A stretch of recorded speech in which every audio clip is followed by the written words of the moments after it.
अब हम आपको ऐसे दो नेताओं के बारे में बताते हैं जिनके बारे में लोग आजकल काफी पूछ रहे हैं, और वो लोग ये पूछ रहे हैं कि ये दोनों नेता आखिर हैं कहां। इन दोनों नेताओं के नाम आर से शुरू होते हैं। एक है राहुल गांधी और दूसरे हैं राज ठाकरे। यानी राहुल और राज, ये नाम तो आपने जरूर सुने होंगे, और एक फिल्मी डायलॉग भी है, नाम तो सुना होगा आपने। शाहरुख खान की फिल्मों में भी आपको ये नाम सुनाई दिए होंगे, लेकिन अब वक्त बदल चुका है, ये नाम आउटडेटेड हो चुके हैं, इसलिए ये फिल्मों में अब कम ही सुनाई देते हैं और अब राजनीति में भी इन्हें कोई सुनना नहीं चाहता। महाराष्ट्र की जनता ने फायर ब्रांड नेता राज ठाकरे के मराठी बारूद पर ठंडा पानी डाल दिया। लोग अब राहुल गांधी से ज्यादा राज ठाकरे के बारे में पूछ रहे हैं कि आखिर आजकल राज ठाकरे हैं कहां। ये वो राज ठाकरे हैं जिनकी पार्टी और जिनके कार्यकर्ता महाराष्ट्र में एक एक को देख लेने की धमकी देते थे, लेकिन उसी पार्टी को महाराष्ट्र की जनता ने अकेला कर दिया। 288 सीटों में से राज ठाकरे की पार्टी महाराष्ट्र नवनिर्माण सेना को सिर्फ एक सीट मिली है। इस नतीजे ने राज ठाकरे के राजनीतिक अस्तित्व पर प्रश्न चिन्ह लगा दिए हैं। उन्हें अब महाराष्ट्र की फिक्र छोड़कर अपनी राजनीति का नवनिर्माण करना होगा। राज ठाकरे का महाराष्ट्र में किस तरह से फ्री फॉल हुआ है, ये आज हम आपको दिखाते हैं। 2009 के मुकाबले राज ठाकरे की पार्टी एमएनएस 13 सीटों से एक सीट के आंकड़े पर आ गई है। इस बार 2009 के मुकाबले राज ठाकरे की पार्टी का वोट शेयर 6% से घटकर 3% हो गया। राज ठाकरे की पार्टी को इस विधानसभा चुनाव में करीब 17 लाख वोट मिले हैं।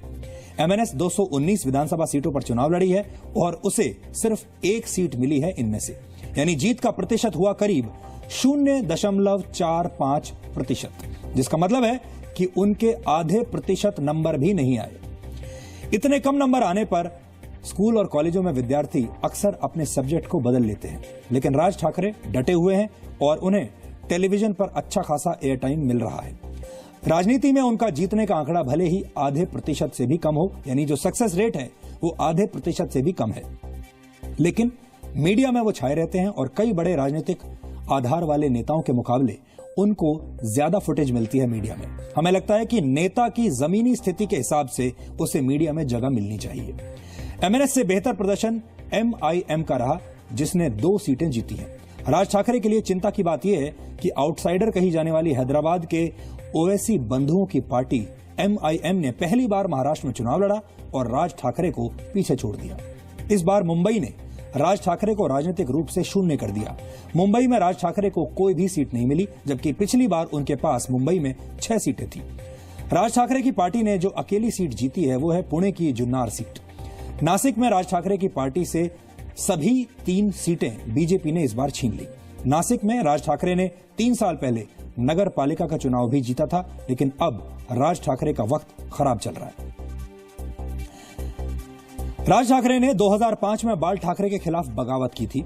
उन्होंने शिवसेना से अलग होकर अपनी नई पार्टी महाराष्ट्र नवनिर्माण सेना बनाई। वो अपने चाचा बाल ठाकरे के नक्शे कदम पर चलने की कोशिश कर रहे थे। मराठी बनाम रेस्ट ऑफ इंडिया उनकी राजनीति का प्रिय मुद्दा रहा। 2009 में उन्हें सफलता भी मिली। तब उन्होंने विधानसभा चुनाव में शिवसेना के वोट काटे थे, लेकिन राज ठाकरे इस स्तर से कभी भी ऊपर की राजनीति नहीं कर पाए। मैंने लोकसभा चुनाव के दौरान राज ठाकरे से बात की थी। तब उन्होंने आने वाले वक्त में मुख्यमंत्री बनने की इच्छा से इनकार नहीं किया था। वो राहुल गांधी को होमवर्क करने की नसीहत दे रहे थे, और ये वो इंटरव्यू था जिसमें राज ठाकरे अपनी एंग्री यंग मैन वाली इमेज से हटकर हंसते हुए भी दिखाई दिए थे। आज राज ठाकरे की हालत देखकर वो इंटरव्यू बहुत याद आ रहा है। एक नई चीज मैं आपके अंदर देख रहा हूं कि अब आप लेटली कहने लगे हैं कि आप मुख्यमंत्री बन सकते हैं। पहले आप ये बात बोलते नहीं थे। नहीं, कैसी बात है, देखिए कि अगर कुछ आपको करके दिखाना है तो आप बैकसीट पे बैठ के बात तो नहीं कर सकते। पीछे की सीट पे बैठ के अगर आप बात करेंगे तो मुझे लगता है कि अगर मुझे कोई मुख्यमंत्री की पोस्ट में या उसकी सीट के मैं उसमें कोई इंटरेस्ट नहीं है मुझे कि मैं कब मुख्यमंत्री बनूंगा। जो लोगों के सपने होते कि मुझे मुख्यमंत्री बनना है, मुझे ये चाहिए, मुझे लगता है कि जो वो पावर है उस पावर से अगर राज्य में मैं कुछ कर सकूं तो मैं करना चाहता हूं, अदरवाइज मुझे उस पोस्ट में कोई इंटरेस्ट नहीं है। यानी आप ओपन हैं। जो अभी तक कल्चर चल रही थी शिवसेना में, जैसे बाला साहब करते थे, वो रिमोट कंट्रोल से पीछे से चलाते थे, जी आप खुद करना चाहेंगे अगर आपको मौका मिला तो? बिल्कुल। एक और युवा नेता की आजकल बात हो रही है, वो है राहुल गांधी। आपको ऐसा लगता है कि राहुल गांधी ने ही नरेंद्र मोदी का काम थोड़ा आसान कर दिया है? हाँ, दिख तो रहा है, वैसे दिख तो रहा है। मुझे जिस तरह से कुछ चीज़ें लगती है, मुझे लगता है कि उनको बहुत होमवर्क करना पड़ेगा, ऐसे लगता है मुझे।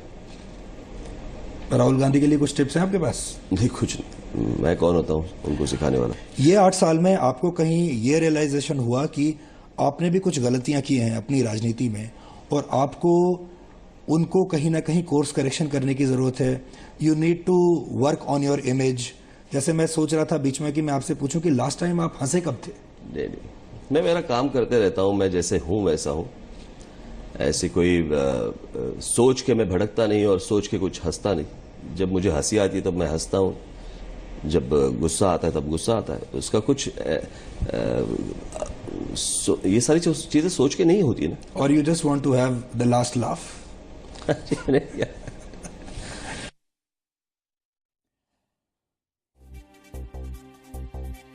इसी इंटरव्यू में मैंने राज ठाकरे से पूछा था कि क्या उन्हें ये नहीं लगता कि अब उन्हें अपनी राजनीति को बदलना चाहिए, जिससे एक नया राज ठाकरे महाराष्ट्र की जनता का विकल्प बने।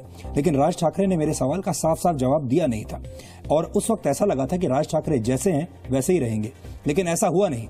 राज ठाकरे की सोच लगातार राजनीति के झूले पर झूलती रही। वो अपनी राजनीति को लेकर काफी कंफ्यूज दिखाई दिए। आज हम इसके कुछ उदाहरण आपको बताएंगे, आपके सामने रखेंगे। एमएनएस ने लोकसभा चुनाव लड़ा, लेकिन बीजेपी के खिलाफ उम्मीदवार नहीं उतारे। ऐसे में उनके सभी 13 उम्मीदवारों की जमानत जब्त हो गई। उन्हें 1% से भी कम वोट मिले थे। इसके बाद महाराष्ट्र विधानसभा चुनाव के दौरान राज ठाकरे ने कहा कि एमएनएस अब लोकसभा चुनाव नहीं लड़ेगी, यानी बार बार वो अपना स्टैंड बदलते रहे। राज ठाकरे ने खुद चुनाव लड़ने और मुख्यमंत्री बनकर महाराष्ट्र को बदलने की इच्छा जताई थी, लेकिन बाद में उन्होंने विधानसभा चुनाव नहीं लड़ने का फैसला किया। शायद उन्हें नतीजों के बारे में पहले से ही अंदाजा हो गया था। राज ठाकरे ने विधानसभा और लोकसभा चुनाव की तैयारी के लिए टोल नाकों की राजनीति शुरू की। उनके कार्यकर्ताओं ने जगह जगह टोल नाकों पर तोड़फोड़ की, लेकिन उनके हिंसक आंदोलन ने अचानक बीच में ही यू टर्न ले लिया। राज ठाकरे लोकसभा चुनाव तक नरेंद्र मोदी के जबरदस्त समर्थक रहे, लेकिन जब नरेंद्र मोदी चुनाव प्रचार के लिए महाराष्ट्र गए तो राज ठाकरे अचानक नरेंद्र मोदी के खिलाफ बोलने लगे। ये किसी को समझ में नहीं आया कि वो पहले नरेंद्र मोदी की तारीफ क्यों कर रहे थे और फिर अचानक आलोचना क्यों करने लगे। क्या ये उनकी मौकापरस्त राजनीति का सैंपल है? राज ठाकरे ने शिवसेना के नेताओं को भी टारगेट किया, लेकिन उनकी पार्टी के ही कई नेता चुनाव से पहले शिवसेना और बीजेपी में शामिल हो गए। कुछ लोग राज ठाकरे की पार्टी के खराब प्रदर्शन के पीछे संगठन की कमजोरी के बावजूद उनके अहंकार को जिम्मेदार मानते हैं। नेता अक्सर भूल जाते हैं कि राजनीति के अंदर भ्रम में रहना अक्सर भारी पड़ जाता है।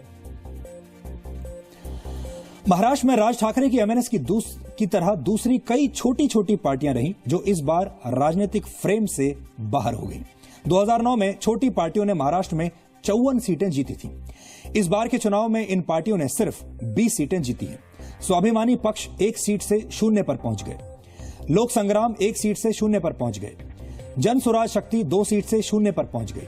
समाजवादी पार्टी 4 सीट से 1 सीट पर पहुंच गई और निर्दलीय 24 सीटों से 7 सीट पर पहुंच गए।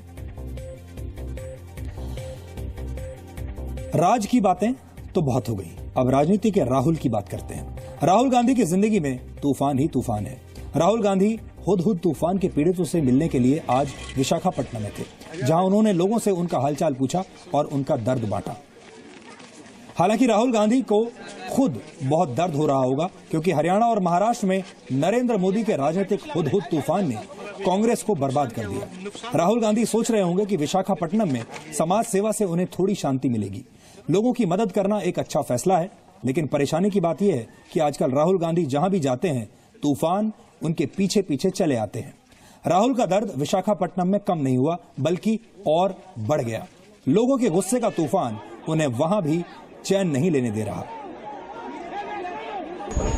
भैया, मैं यहाँ के लोगों से डायरेक्टली पूछना चाह रहा था, समझना चाह रहा था कि नुकसान क्या हुआ, अपने आंखों से देखना चाह रहा था, तो ये मैं कर रहा हूँ। छत टूटी हुई है, लोगों को कष्ट पहुंचा है, दुख पहुंचा है, दर्द पहुंचा है। हम यहाँ इनके साथ इनके दुख में खड़े होने आए हैं। राहुल गांधी आया, आपसे क्या उम्मीद लगती, कुछ कर पाएंगे? कुछ भी नहीं लगता है, कुछ भी नहीं करेगा। 10 साल में नहीं करा था, अभी क्या करेगा? खाक करेगा। तो राहुल गांधी आए, उन्होंने वो बातें करी कि गरीब लोगों को देख नहीं अभी सकते। कांग्रेस क्या कुछ उम्मीद लगती है आपको? अभी कांग्रेस वाला नहीं है, अभी मोदी का प्रभुत्व चल रहा है ना। कुछ कर सकता तो मोदी करना है, और इन लोग क्या कर सकता है? कुछ नहीं कर सकता है।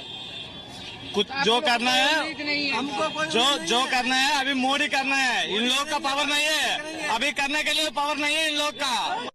महाराष्ट्र के बाद अब हरियाणा में बीजेपी का मुख्यमंत्री कौन होगा, इसके भी सवाल पूछे जा रहे हैं और लोग जवाब जानना चाहते हैं। ये आधिकारिक तौर पर तो साफ नहीं हो पाया, लेकिन जी न्यूज के विश्वसनीय सूत्रों ने बताया है कि ये सौभाग्य मनोहर लाल खट्टर को प्राप्त हो सकता है। वैसे आज मनोहर लाल खट्टर ने बीजेपी अध्यक्ष अमित शाह से मुलाकात भी की है और अब कल हरियाणा में विधायक दल की बैठक होनी है, जिसमें मनोहर लाल खट्टर को मुख्यमंत्री बनाए जाने की औपचारिक घोषणा की जा सकती है।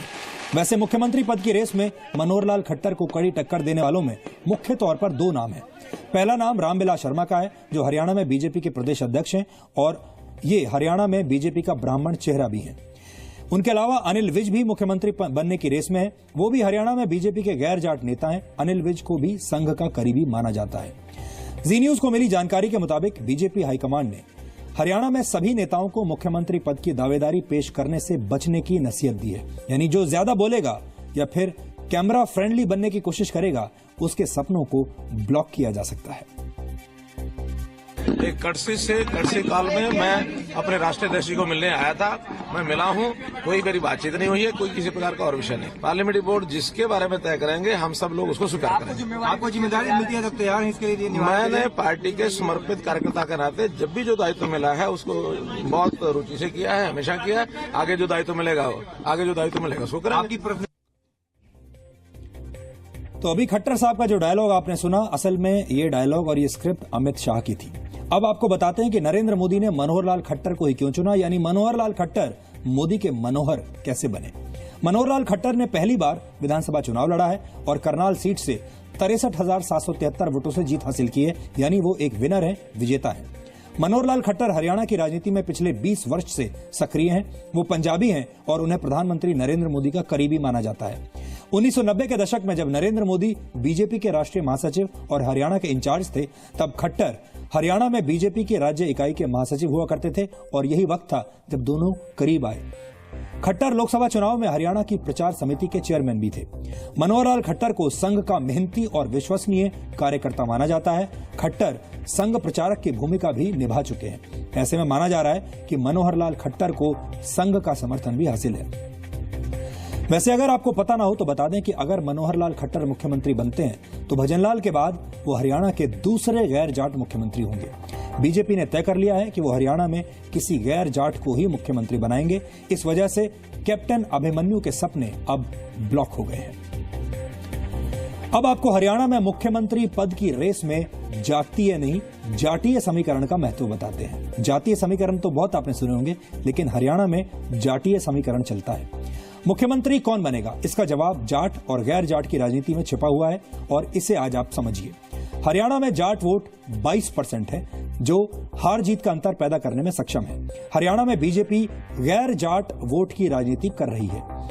इस बार बीजेपी ने 27 सीटों पर जाट नेताओं को उतारा था, जिसमें से सिर्फ 7 उम्मीदवार ही जीत पाए। ऐसे में अगर बीजेपी ने किसी जाट चेहरे को मुख्यमंत्री बनाया तो उसे भारी नुकसान हो सकता है। इसलिए बीजेपी को मनोहर लाल खट्टर का नाम ही सबसे असरदार लग रहा है, क्योंकि वो जाट नहीं है, संघ के नजदीकी हैं और उनकी छवि भी साफ सुथरी है। अब आपको बीजेपी के 78% वाले प्लान के बारे में बताते हैं। हरियाणा के नतीजों को देखने के बाद अब ये समझ में आया कि प्रधानमंत्री नरेंद्र मोदी ने चुनाव प्रचार के दौरान भूपेंद्र सिंह हुड्डा और ओम प्रकाश चौटाला पर राजनीतिक प्रहार क्यों किया था, और ये दोनों ही जाट नेता हैं। दरअसल ये बीजेपी का 78% वाला गेम प्लान था। हुड्डा और चौटाला दोनों जाट नेता हैं। हरियाणा में जाट वोट बैंक 22% है। नरेंद्र मोदी को तमाम लोगों ने यह सलाह दी थी कि हुड्डा पर राजनीतिक प्रहार करने के बाद चौटाला पर चोट नहीं करनी चाहिए, क्योंकि उससे जाट नाराज हो सकते हैं। लेकिन नरेंद्र मोदी और अमित शाह की जोड़ी के सोचने का राजनीतिक स्टाइल जरा दूजी किस्म का है। नरेंद्र मोदी और अमित शाह की जोड़ी ने चौटाला और हुड्डा दोनों पर प्रहार किया, दोनों पर बराबरी की चोट की, जिससे जाट वोट बैंक नरेंद्र मोदी से नाराज हो गया और जाट वोट बैंक इन दोनों बड़े जाट नेताओं के बीच बंट गया। इसके बाद बाकी के 78% वोटों पर बीजेपी ने आसानी से सेंध लगा दी और नतीजा ऐतिहासिक है। नतीजा आपके सामने है। और अब आखिर में आज के इतिहास पर नजर डालते हैं। 1967 में आज अमेरिका के रॉजर पैटरसन और रॉबर्ट गिमलिन ने बिग फुट यानी येती पर एक विवादित फिल्म बनाई थी। इन तस्वीरों ने पूरी दुनिया में तहलका मचा दिया था। पैटरसन और गिमलिन ने यह दावा किया था कि कैलिफोर्निया में उन्होंने एक 6 से 9 फीट लंबा वन मानुष देखा है जो 2 पैरों पर चलता है और जिसकी कई विशेषताएं इंसानों से मिलती हैं। इसके बाद लंबे समय तक इस वीडियो की प्रामाणिकता को लेकर दुनिया भर के वैज्ञानिकों के बीच बहस होती रही और फिर बाद में इस वीडियो को फेक यानी नकली माना गया था। 1973 में आज ऑस्ट्रेलिया के सिडनी में मशहूर ओपेरा हाउस खोला गया था। इसका उद्घाटन ब्रिटेन की महारानी एलिजाबेथ द्वितीय ने किया था। इसे बनाने में करीब 15 साल का वक्त लगा। कमल के फूल जैसी विशेष संरचना के कारण ओपेरा हाउस अपने निर्माण के समय से ही ऑस्ट्रेलिया की पहचान बना हुआ है और ये तस्वीर आपने अक्सर देखी होगी। 2011 में आज ही के दिन लीबिया के तानाशाह मोअम्मर गद्दाफी की हत्या कर दी गई थी। लीबिया पर कुल 42 वर्षों तक राज करने वाले इस तानाशाह को विद्रोहियों ने मार दिया था। तो डीएनए में आज इतना ही। अब आपसे हमारी मुलाकात होगी डीएनए के अगले एपिसोड में, जिसमें हम कुछ और बड़ी खबरों का डीएनए टेस्ट करेंगे। तब तक के लिए नमस्कार।